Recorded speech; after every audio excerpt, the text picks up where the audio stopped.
اور یہ تعلق بڑے مزیدار ہوتے ہیں جو اللہ کی رضا کے لیے بنائے جاتے ہیں۔ یہ جتنے بھی ہمارے تعلقات ہیں نا، استاد کا شاگرد سے رشتہ، ایک کلاس فیلو کا کلاس فیلو سے رشتہ، ایک دینی بھائی کا دوسرے دینی بھائی سے تعلق، ہمارا اپنے شیخ سے رشتہ، شیخ کا اپنے مرید سے رشتہ، ان سب کی بنیاد اللہ کی رضا ہے۔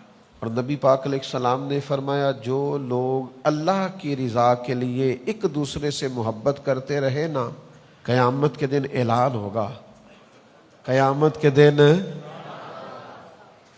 اب میں جو کہنے لگا ہوں وہ آپ نے سمجھ جانا ہے، یعنی قیامت کے دن محبت کرنے والوں کا اعلان ہوگا۔ ان کی محبتیں بے شک دلوں میں رہیں، چھپی رہیں، لیکن محبت کرنے والوں کا قیامت کے میدان میں جہاں قومیں اکٹھی ہوں گی، محبت کرنے والوں کا اعلان ہوگا۔ یا رسول اللہ صلی اللہ علیہ وسلم کیا اعلان ہوگا؟ تو حضور فرماتے ہیں رب اعلان فرمائے گا میری رضا کے لیے آپس میں محبت کرنے والے کہاں ہیں؟